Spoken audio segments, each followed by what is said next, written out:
April 6, 1970. War Zone C, Tay Ninh Province, close enough to the Cambodian border that the men could point at it. A rifle company from the 2nd Battalion, 7th Cavalry, came up on a dirt track 6 to 10 feet wide, running straight through heavy brush, and the point man stopped. He looked at the ground, and he looked at the tree line, and he made up his mind. His squad backed him. Then his whole platoon backed him.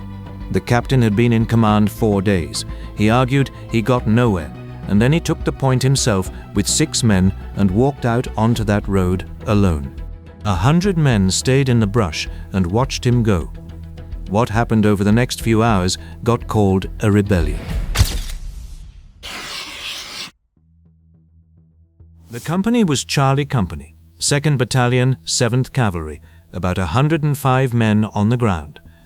For the first months of 1970, they belonged to Captain Robert Jackson, a quiet officer from Alabama on his second tour, and Jackson ran that company by one rule. Charlie Company did not walk trails. It did not walk roads, not when a trail went the right direction, not when the men were beat and the brush was thick and the sun was straight overhead. They cut their own way through every day, and they paid for it in sweat and heat casualties and hours lost. It was brutal work. The point man swung the machete until his arms gave out, then rotated back and a fresh one went up. A few hundred yards an hour on a bad day. Charlie Company did it the hard way on purpose. The men knew exactly what that rule bought them. Under Jackson, Charlie Company lost 2 men killed. The other companies in the battalion lost a good deal more. Charlie made the least contact of any of them, and when it did make contact, it came out the best. Then one morning Jackson woke up and knew something was wrong with his heart. He did not tell the troops. He called the men over and said goodbye, walked the lines, shook hands, and got on a helicopter. Some of the soldiers on the landing zone held up 2 fingers as he lifted off. The battalion surgeon looked him over and said he had probably had a mild heart attack. That was it. The man who had kept them alive was gone, and the rule went with him unless somebody else chose to carry it. The company that had built its whole way of operating around one officer's judgment was handed to a stranger, and the men knew it before the dust settled on the pad. The new captain was Al Rice. He was 24 years old, from Kingsport, Tennessee, the son of a Marine Corps NCO who had raised him hard. He played football, took a degree in engineering, and spent 6 months in Vietnam running a LERP team, 6 men way out past help. He was 5 years younger than Jackson and had a year less in country. Waiting on the pad for the bird that would take him out to Charlie Company, Rice admitted he was nervous and said it was a big opportunity for him. He also said 2 things worth remembering. He said when a company is working that well, you do not go changing it. And then he said Jackson was kind of cautious. The men had already been talking it over among themselves. Gordy Lee said there was going to be a trial period, that they had spent Jackson's whole tour out there with him and gotten used to his ways and agreed with his ways, and that behind Jackson they never worried much no matter where he took them. Getting used to a new old man, Lee said, was going to take some doing, and every man in the squad felt the same way about it. That was the mood in Charlie Company on the last day of March. Not mutiny, not anywhere close to it. Just a bunch of experienced men who had lost the officer they trusted and were waiting to find out what they had been handed instead. The point man was Sergeant Gene Dunnuck, 26 years old, a squad leader in 2nd Platoon. The men called him Killer. He had blown a string of claymores on a group of NVA washing in a bomb crater and then put M60 rounds down into it to make sure. He was the man the whole company walked behind, and after months on the point, he had a reputation for reading ground that nobody in that outfit questioned. 2 weeks before the road, the company's chain of command came apart. On March 30th, the battalion forward headquarters at Firebase J was hit, and the battalion commander, Lieutenant Colonel Robert Hannes, was badly wounded. His replacement had been in the job a matter of days. The lieutenant running 2nd Platoon had been there about as long and had almost no time in the jungle. The captain had 4 days. Then on April 1st, Firebase Illingsworth was overrun, and the 2nd Battalion, 8th Cavalry, 650 men got hurt so badly it came off the line completely. That word reached Charlie Company inside of a few hours. the way word always did, and it landed exactly the way anybody would expect it to land. An American infantry battalion had just been taken out of the field in the same ground they were working. Around the same time, a Cobra went down nearby, shot out of the sky by a 37mm gun. Nobody puts a 37 in the bush for a squad. Whatever was moving through that stretch of war-zone sea in the spring of 1970 was big. It was regular army, and it was not trying to hide the fact. So that was Charlie Company on the morning of April 6th. Good outfit, best record in the battalion, and almost every man over them brand new, working ground where a whole battalion had just been shot off the line and hauled out of the war zone. The night of April 5th, the rockets came in on the night position. One man took shrapnel in his helmet and spent the next morning showing everybody the dent in it. Rice was up on the horn half the night trying to find out which American battery was firing, and the answer came back that nobody friendly was firing at all. Dawn came in dark, and the company moved out over an hour late. At 7:35, Gene Dunnuck took the point at the head of 2nd Squad and walked into the bush heading south-southeast. Nothing about the day had started well, and nothing about the order he was carrying out gave anybody the slightest reason to think it was going to matter. Most accounts of that morning get the next part wrong. Nobody had ordered a road march. The job was routine. Rice had been told to find a trail a few hundred yards out and see whether it was wide enough to take helicopters so the company could get lifted out for a combat assault later on. There was no hurry in it. None. Inside a few minutes, Dunnuck came up on the trail. He stepped out careful and looked both ways down a straight cut with the brush grown right to the edge on both sides. The first thing he decided had nothing to do with getting killed. The trail was too narrow. No room to get a bird in there. Then he looked down at his feet. The soft red dirt was covered in tracks, dozens of them. Sandals and boots, fresh and heading northeast. He walked back and told his lieutenant the trail was no good for an LZ. The lieutenant put it to Rice. Rice put it to Battalion. And the answer came back almost before the handset was down. Get your men on the trail. Turn left. Walk northeast until you hit a clearing big enough for the ships. 1,300 meters, 3/4 of a mile. Dunnuck heard that order, and something in him went hard. I ain't gonna walk down there, he said. And he said his whole squad was not walking down there either. Then he turned his back on that road and walked away from it, and his squad went with him, and his lieutenant did not say one word to stop him. That lieutenant had been running the platoon a matter of days. He was new to the bush. He was standing between a squad leader with months on the point and a captain with 4 days in command, and he said nothing. Right then, an artillery round came screaming over and burst on the far side of the road. American. The whole column went flat in the dirt, and men were cursing into the ground before they knew whose it was. When they got up, the rest of 2nd Platoon turned around and followed Dunnuck's squad off that road. Now it was not one sergeant anymore, it was a platoon, and that changed everything. One sergeant is a discipline problem that gets handled with one man. A platoon that will not move is something else. Once it goes that far, a company commander has 3 choices, and every one of them is bad. He can bring charges on a platoon of experienced infantry standing in the middle of Indian country, which fixes nothing in the next hour and costs him his company for good. He can get on the horn and tell a battalion that just lost its commander that his outfit will not carry out a routine movement. Or he can go himself and bet the company will not let him go alone. Rice came forward. To the reporter walking beside him, he said quietly that he had a mutiny on his hands and that he hoped he was doing the right thing. That is a young man talking, and he was not sure of his footing. Then he pulled his 3 platoon leaders off to the side, away from the men, and gave it to them straight. The company was moving out on that road. Either they moved, and the ones who would not go got left behind, and he would have to send people back for them later, which was going to go over with nobody. Or he would take the point himself, and they could follow him if they felt like it. He said it was that simple. He said it twice, the way a man does when he knows it is not. And then Rice made his argument, and this is the part that never gets told. He did not think the road was dangerous. He thought it was the safest thing that company had done. 6 months on a LERP team teaches a man one lesson above all the others, and the lesson is that what kills a man is not seeing it coming. In the brush they were cutting blind, 10 feet of visibility, and whoever had the prepared position was going to fire first, and there was nothing to be done about it. On the road, at least, they could see. Measured against some of what that company had already done out in the boonies, he told his lieutenants this was not half as dangerous. The lieutenant from 2nd Platoon tried to make the case for sitting tight and waiting it out. Rice cut him off before he got far with it. Then he got his command group together, 6 men, his first sergeant, his RTO, 2 of his platoon leaders.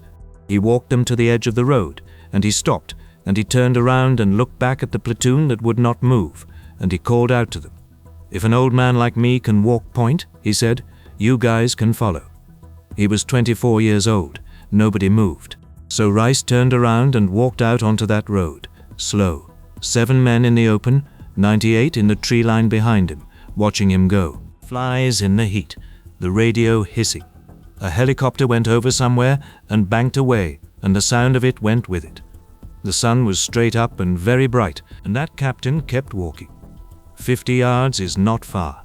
On that road, in front of 100 men who would not follow, it was a long way. There is no manual for that moment. Those men were not refusing to fight, not one of them. They had fought all spring, and they would fight again in 3 weeks in Cambodia. They were not leaving their captain to die either, and every one of them knew that is exactly what it looked like. What they would not do was walk that road.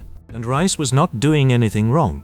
He had a lawful order from Battalion, and he had a reason he believed in, and when his company would not go, he did the only thing a company commander has left. He went first. The standoff ran on, and the men talked while it did. Gordy Lee called that track a suicide walk.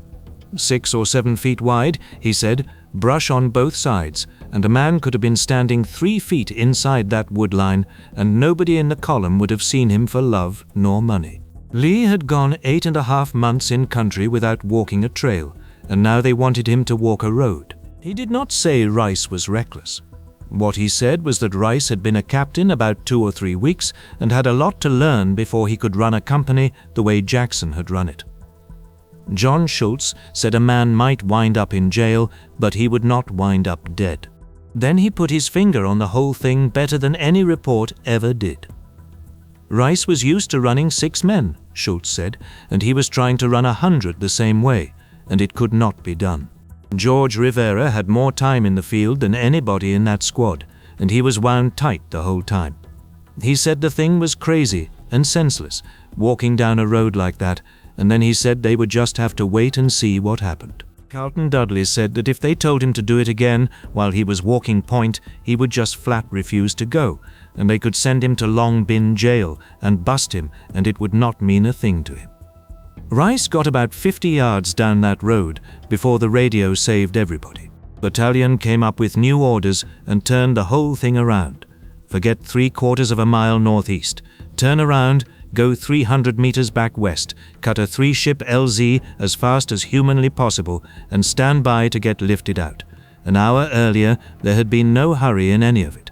Now there was nothing in that order but hurry, and no explanation attached to the change. Rice walked back, told them what the new orders were, and said the longer they sat there, the worse it got.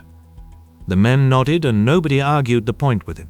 First squad took the point, and they went down that road in 2 columns spread way out, and Dunnuck came behind them with his 16 on rock and roll. They passed a slit trench dug right beside the track, a day old, maybe 2. The tracks ran the length of that road the whole way. Nobody fired on them. Every man in that column knew what he was walking into and walked it anyway, and the men who had refused the hardest that morning were the ones walking out in front of the column. Men who have quit do not move like that, and anybody who has watched a unit come apart knows the difference on sight. Charlie Company walked the road it had spent all morning refusing to walk, and it walked it right, spread out, weapons up, eyes working both sides. They had argued about whether to go. Once that was settled, not one man had to be told how. At the far end, where a couple of bomb craters had knocked a hole in the tree line, they broke out the machetes and started cutting an LZ. and in the middle of cutting it they uncovered a hole in the ground. A gun pit, dug and ready for a .51 caliber anti-aircraft gun, sitting there the whole time, a few hundred yards off the road they had been arguing about. At 7 minutes past 11, while they were still swinging machetes, the whole world came apart. A long, rolling run of heavy explosions, close enough to shake the ground under their boots. Arc light, B-52S, right there. A man said it was awful damn close. Another said he had never heard one that close, and every machete in that clearing started swinging a good deal faster.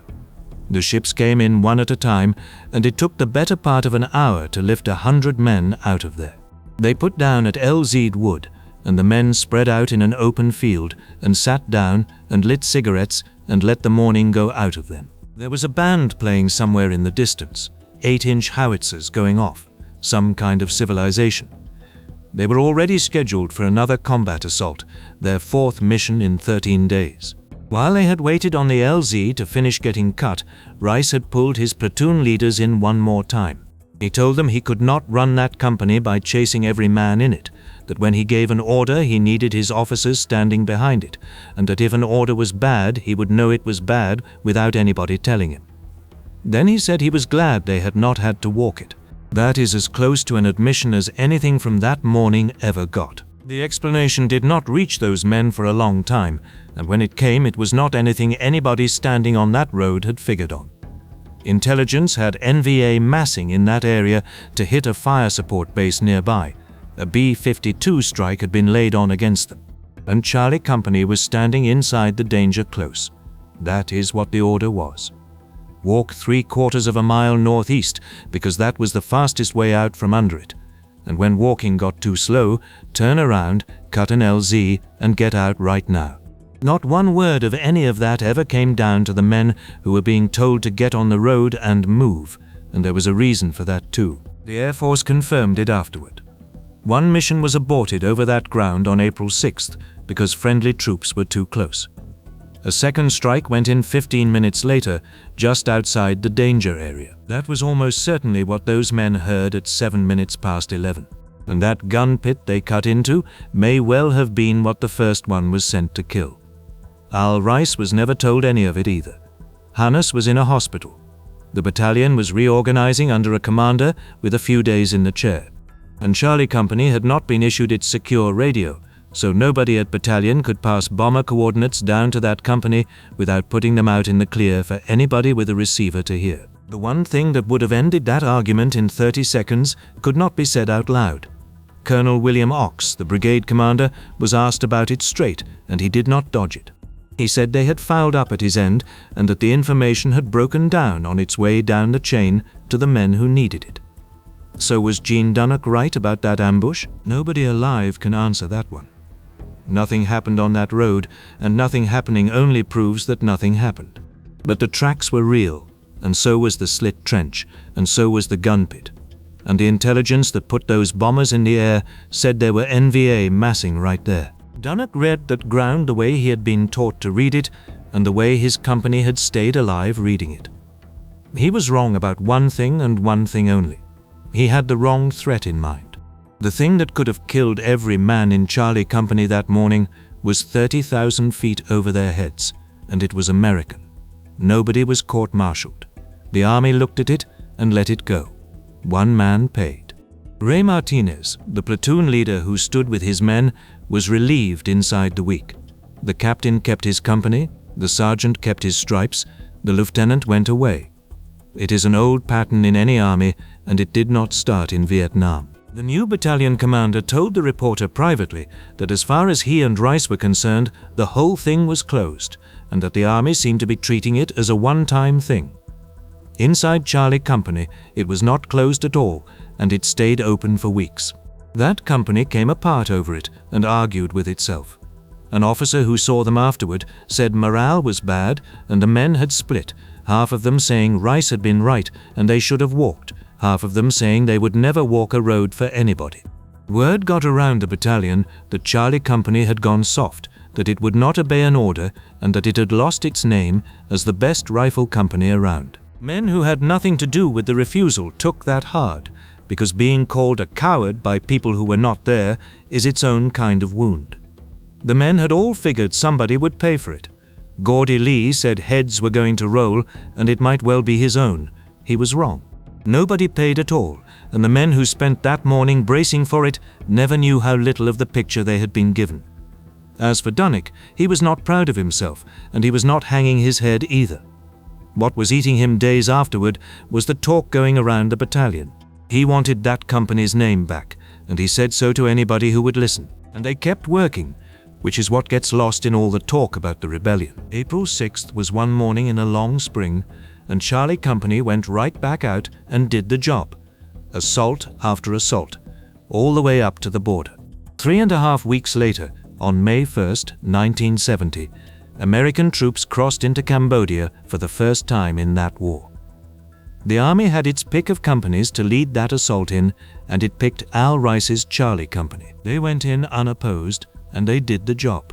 Whatever the paperwork said about April 6th, the Army's real verdict on that outfit got written in the choice of who went in first. People have called April 6th the day the 7th Cavalry refused to move, and the refusal was real enough. But there were no cowards on that road, and there was no bad captain either. Gene Dunnuck looked at fresh tracks and a straight cut with brush to the edge and called it the way months in that country had taught him to call it, and he was willing to go to Long Bin jail over it rather than lose his squad. Al Rice had a lawful order, a reason he believed in, and no way on earth to know that the reason he had been handed was not the real one. Both men went back to work in the same company afterward, and neither one of them ever asked for the argument they got handed. Robert Jackson had earned the right to be followed without explaining himself, and it took him months of doing it his own way and bringing his men home to earn it. Rice had 4 days in command, a new battalion commander above him, a green lieutenant below him, and no secure radio anywhere in the company. None of that was any one man's fault. All of it together put 100 men in a tree line watching a 24-year-old captain walk point down a road by himself, in an argument that neither one of them could win, because the only thing on earth that would have settled it was locked inside a radio that nobody in Charlie Company had been given.